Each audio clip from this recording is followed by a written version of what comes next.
Under the burning Nevada sun, the desert stretched endlessly, a sea of gold and silence where nothing moved except the wind.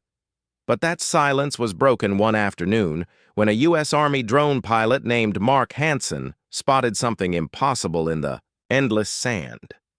The drone's camera caught short, sharp flashes of light like tiny bursts of Morse code repeating again and again. He thought at first it was just glare from the sun bouncing off some rock, but the pattern was too perfect, too deliberate. When he reported it to his superior, they brought in an expert, not a soldier, but a civilian, Dr. Sarah Bennett, an archaeologist who had once worked with ancient languages in forgotten ruins. When she saw the footage, her heart skipped a beat. The flashes looked disturbingly similar to symbols she had studied long ago. Symbols no one had been able to translate fully. She was flown to the site where military trucks and heavy equipment were already waiting. The sand was being dug up by huge machines, their blades tearing away layer after layer until the first hint of something dark and metallic appeared beneath the golden dunes. It was not like any plane or tank Sarah had seen. It was smooth black metal, gleaming even under centuries of sand. And on its curved surface she could see the faint outline of an old U.S. Navy emblem, worn almost invisible, but still there. The strange part was that the metal showed no signs of rust or damage. It looked as if it had been built yesterday. The soldiers cleared more sand until the pointed nose of the craft was revealed, and then something happened that froze everyone in place. Without warning, a deep, static-filled crackle came from the air around them, followed by a calm male voice echoing from, "Nowhere, Admiral Kincaid, awaiting your orders, sir." The soldiers looked at each other confused. There was no loudspeaker, no radio, nothing that could have broadcast the sound. And yet the voice seemed to come from the black metal itself. Sarah felt a chill run through her spine. Admiral Kincaid was not a name in any active record she knew. So later, that night she searched military archives on a secure laptop and found a single mention: an Admiral Jonathan Kincaid had served during the late 1800s in the Pacific Fleet. He had vanished during a classified naval operation more than 150 years ago, and his ship had never been found yet. Here was a vessel buried in the Nevada desert, calling for him the next day. They dug deeper, revealing an entrance hatch with strange glowing lines running across it like veins of light. When a soldier touched it, the lines pulsed and the hatch slid open silently inside. The air smelled clean, fresh, impossibly, so the corridors were polished metal, lit by a dim blue glow, and every surface seemed to hum softly as if alive. The rooms were empty. No crew, no bodies, only the captain's chamber at the center, with a single chair mounted on a platform in front of a huge glass panel. Sarah stepped closer and saw a symbol on the chair's arm glowing faintly when she placed her hand over it. A sudden rush of images filled her mind. Storms at sea, massive battleships, strange mechanical creatures moving through dark water, and a tall man in a Navy uniform. His eyes fixed forward. He spoke directly to her, though his lips did not move. "Commander Bennett, report status." She stumbled back, her heart racing. She had never been called commander in her life, but the voice seemed to know her. The moment broke when alarms blared through the ship in a deep vibrating tone and words flashed across the glowing panels. Approaching hazard storm pattern detected threat level high outside the military.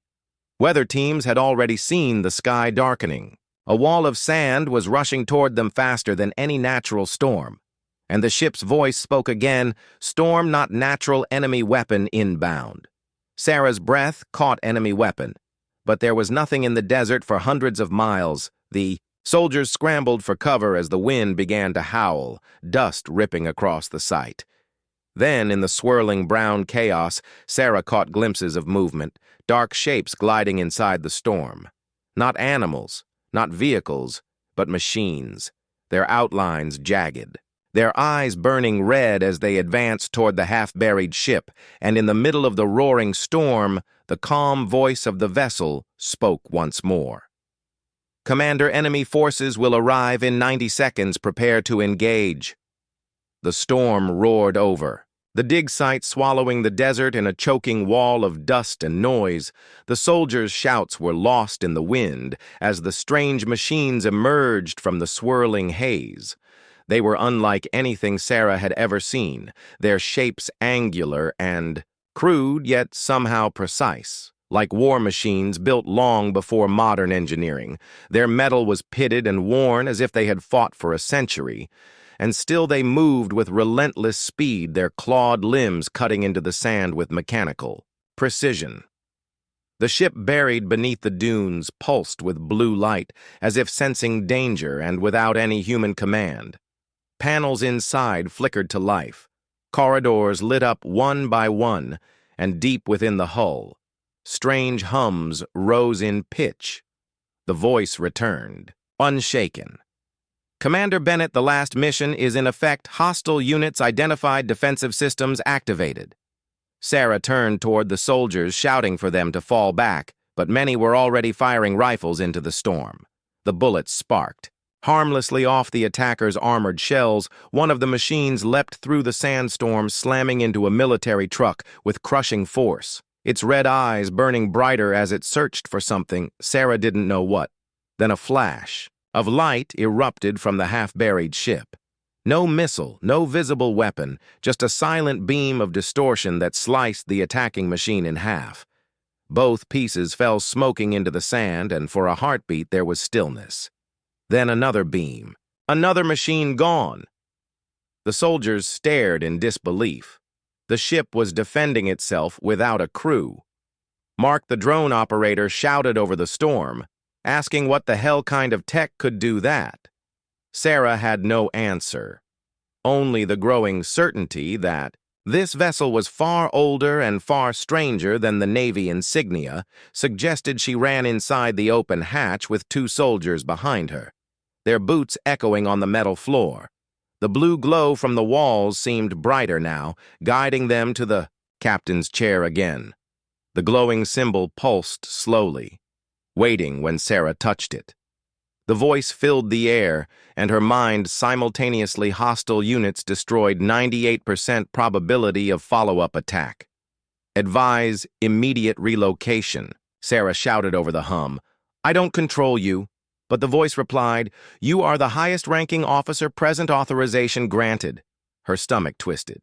She was an archaeologist, not a commander, but before she could respond, the chair's controls shifted. Panels slid aside, revealing maps and data streams, not just of the desert, but of the entire planet. One section pulsed red.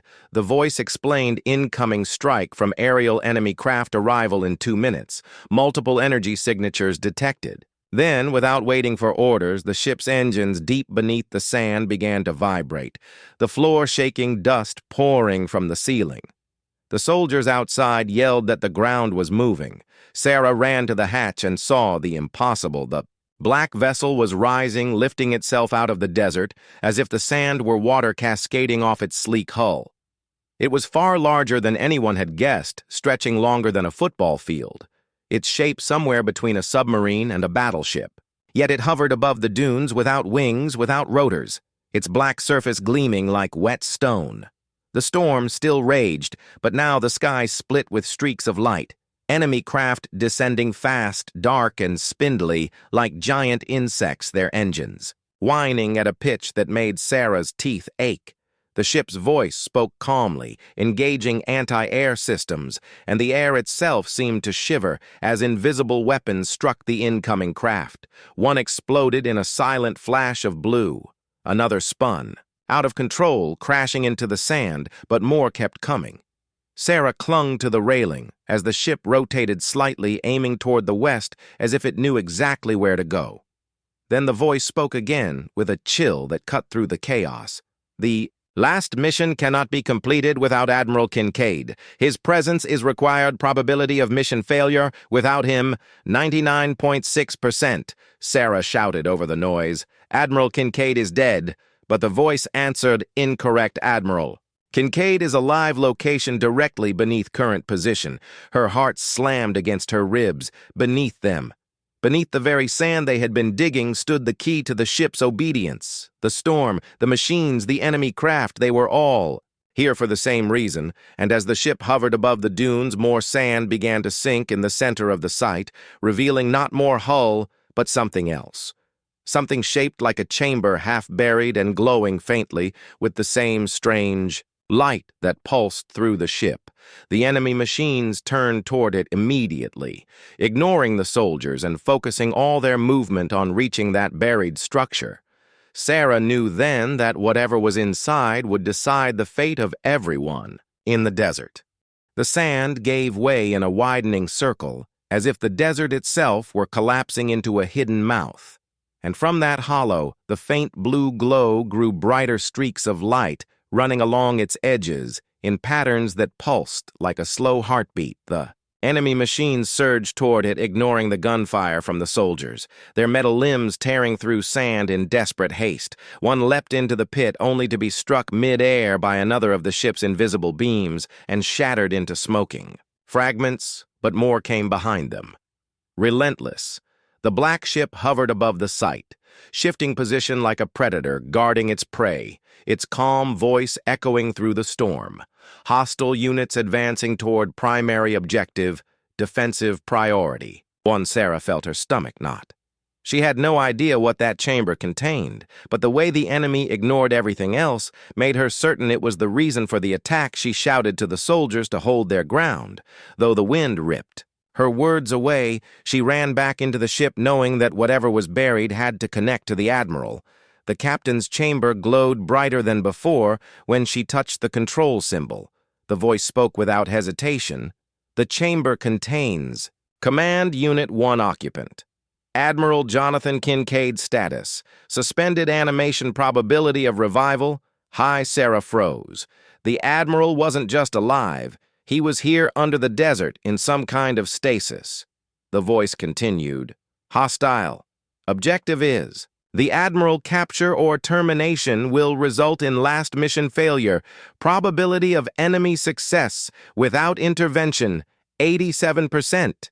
She clenched her jaw. If the enemy wanted him that badly, waking him might be the only option, but before she could decide, the ship shuddered violently, the floor tilting as something massive slammed into the hull, the lights dimmed, alarms blaring. The voice announced multiple boarding attempts, detected hostile penetration in Sector 7. She grabbed a sidearm from a wall compartment and sprinted into the corridor with two soldiers following. The metal hallways echoed with heavy thuds like claws, raking steel ahead. A section of wall bent inward with a groan and tore open under a mechanical fist. A machine forced its way in its jagged frame, dripping sand, its glowing eyes scanning the corridor before locking on her. The soldiers opened fire, but the bullets sparked uselessly off its armor. It lunged forward faster than she expected, but before it reached her, the floor plates beneath it lit up with a blinding flash, and the machine convulsed in silence, collapsing into a lifeless heap. The voice spoke. Boarding party neutralized. Damage to hull. Minimal return to command chamber, Didn't need telling twice. Sprinting back to the captain's chair, the maps now showed red markers all around the ship. More enemy craft had landed beyond the storm, their forces encircling the site, while others tunneled toward the buried chamber.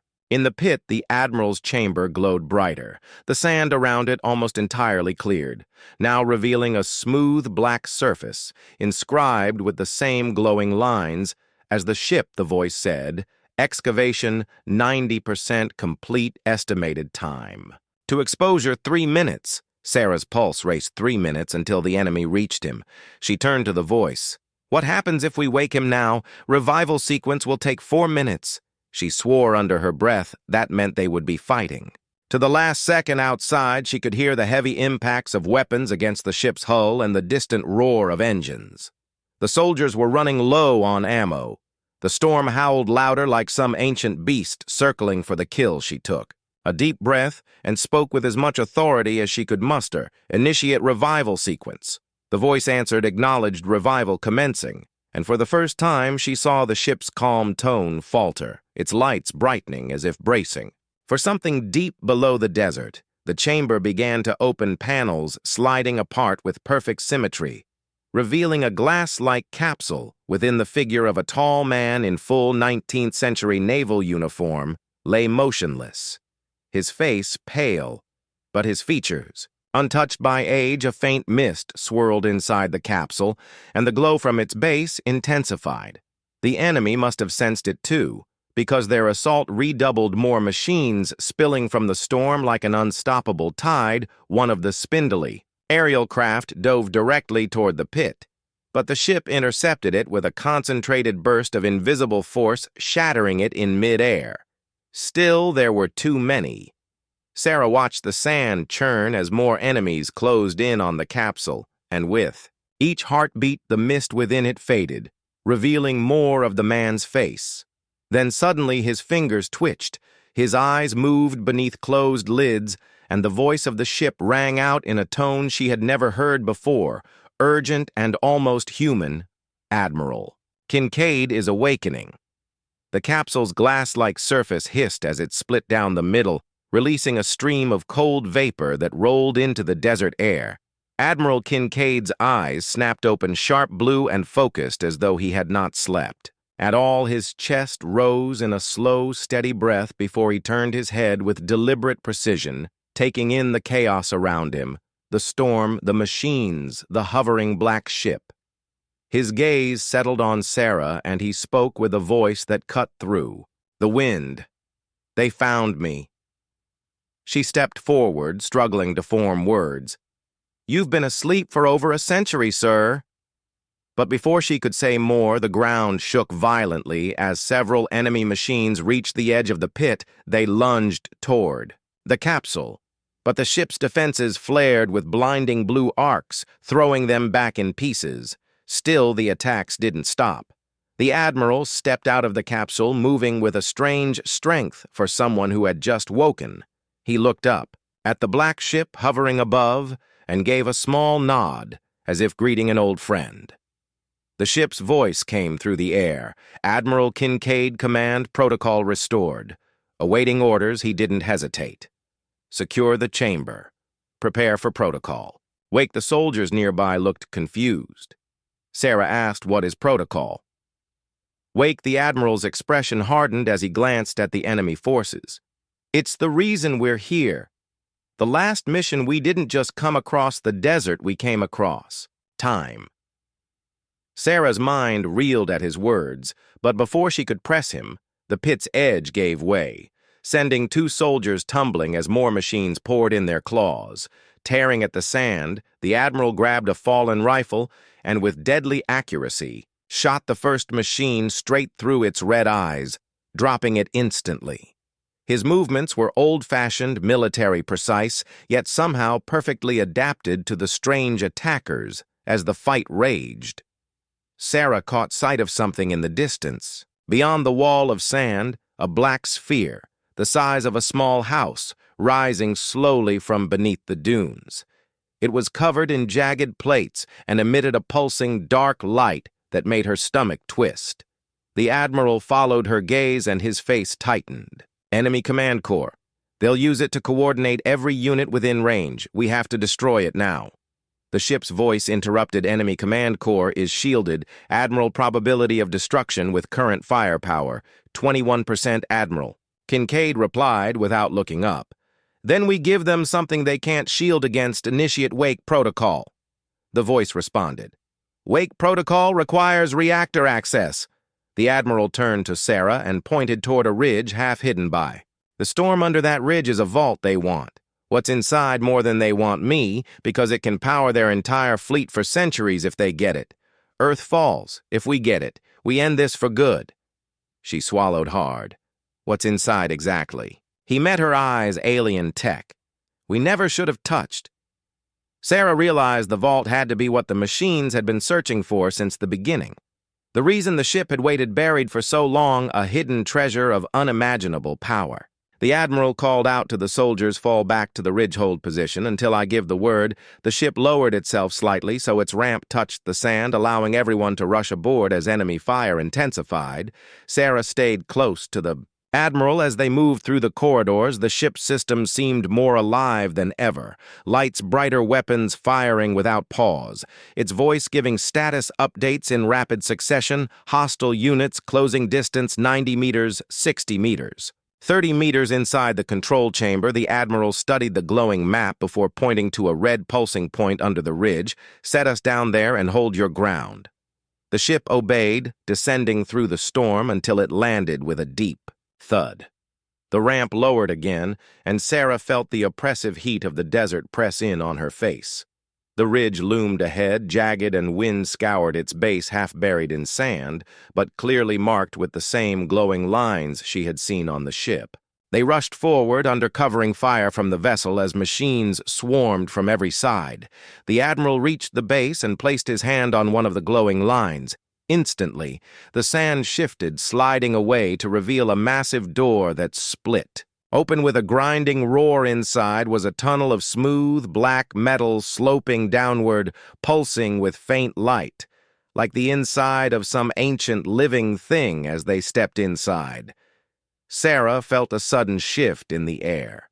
The sounds of the battle outside, fading into an eerie silence, but before the door could close entirely, a shadow blocked the light. A massive enemy machine forcing its way in its clawed hands reaching for them. The Admiral didn't flinch. He pulled a strange cylindrical device from his coat, slammed it against the wall, and pressed a button. The machine froze mid-stride, a pulse of energy rolling through the tunnel. The Admiral's eyes burned with cold determination. Now he said, "We finish this." The tunnel descended deep beneath the ridge, the walls smooth and seamless as if carved by something that was never human.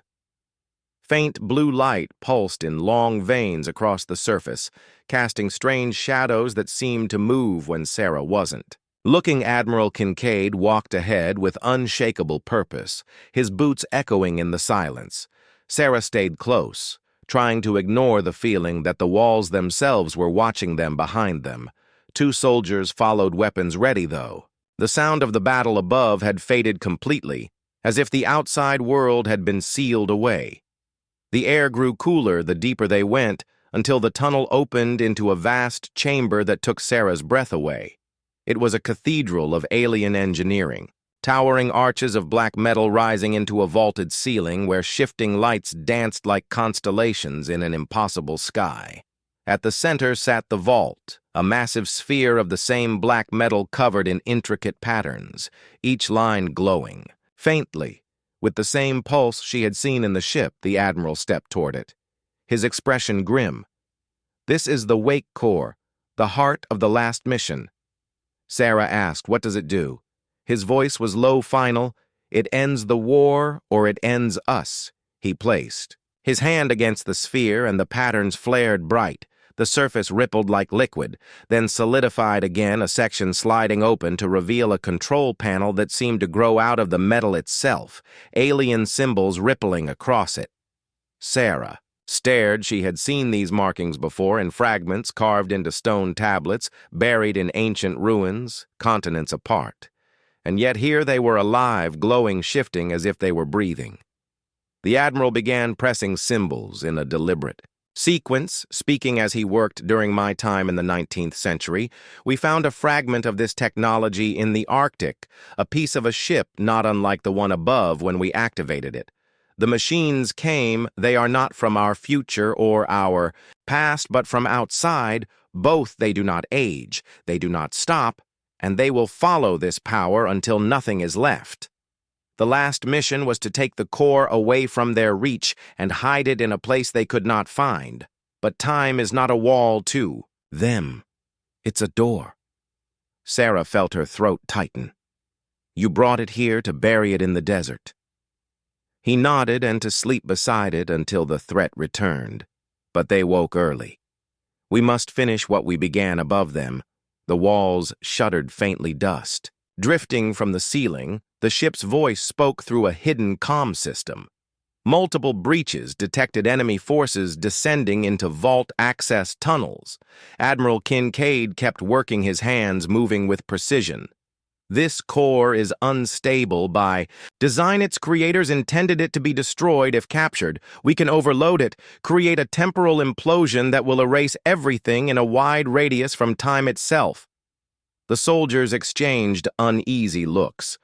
Sarah asked how wide the Admiral met her. Gaze wide enough that we won't be here when it happens, unless the ship jumps us clear on my mark.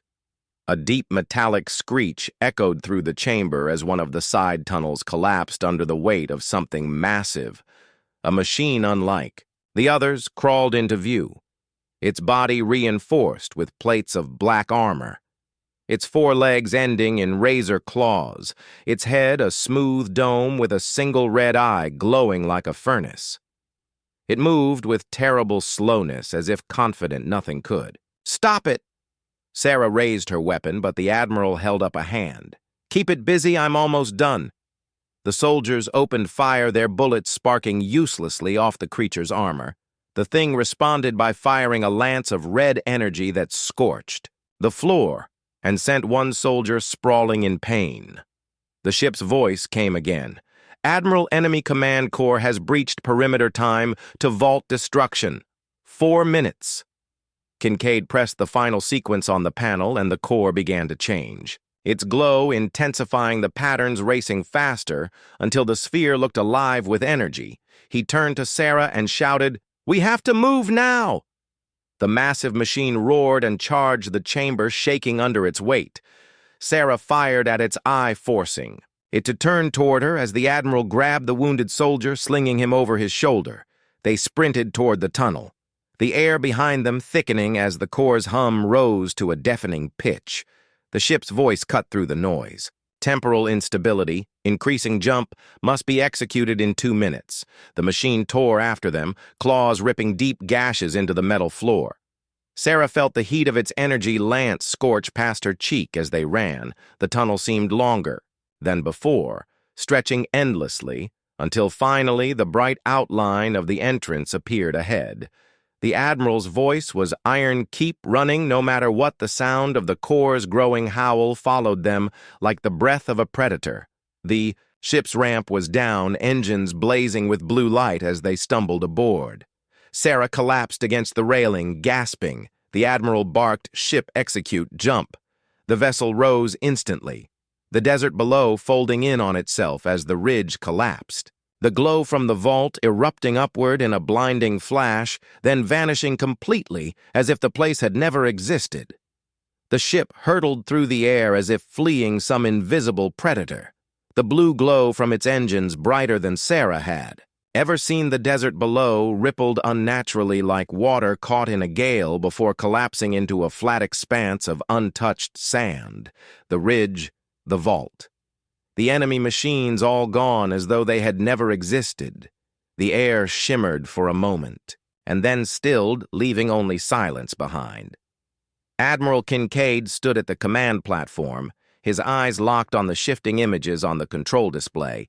The ship's voice reported temporal breach, contained probability of enemy survival, less than 1%, but the Admiral didn't relax.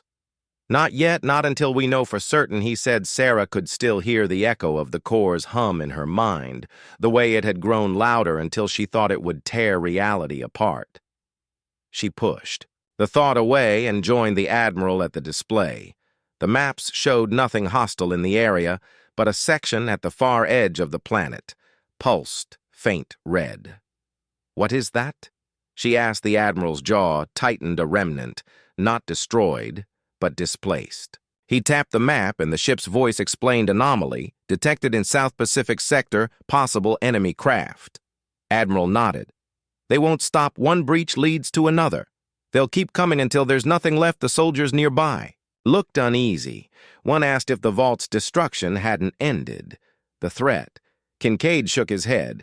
The vault was one piece of a greater design. There are others scattered across the world. The machines will hunt each one, and every time they draw closer, time itself will tear.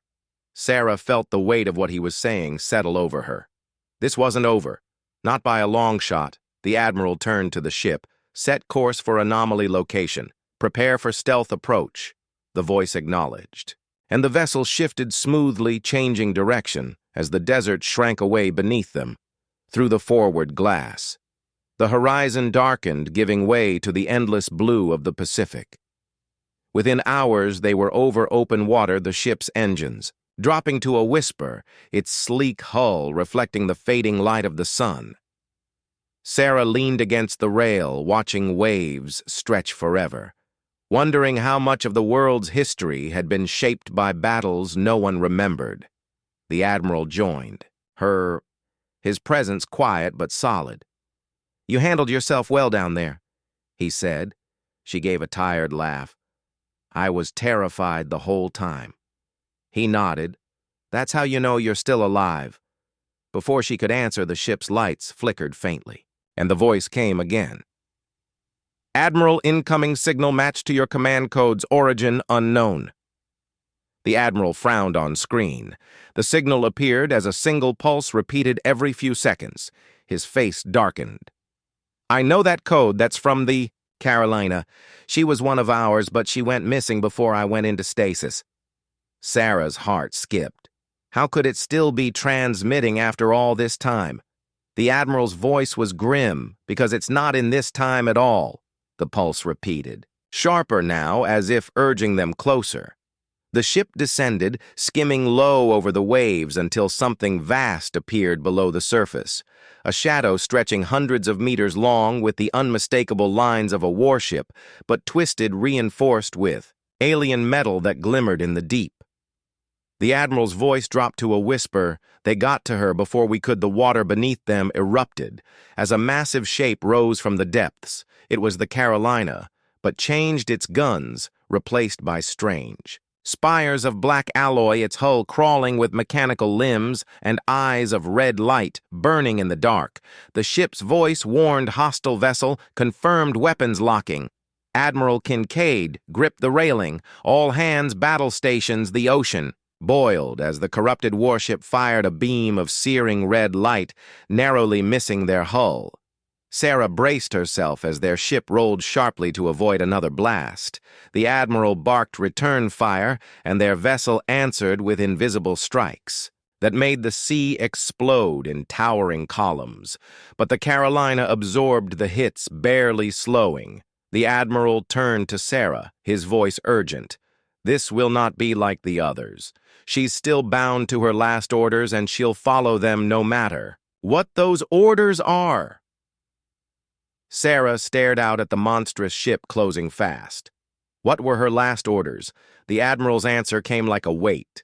"We cannot let the core reach land at any cost, and right now she thinks we're carrying it, the corrupted." Carolina roared forward, waves breaking against her alien armor as the sun sank behind them and the ocean turned black. Their ship accelerated, engines screaming, both vessels locked in a deadly chase across the dark water as the first stars appeared. Overhead and somewhere deep,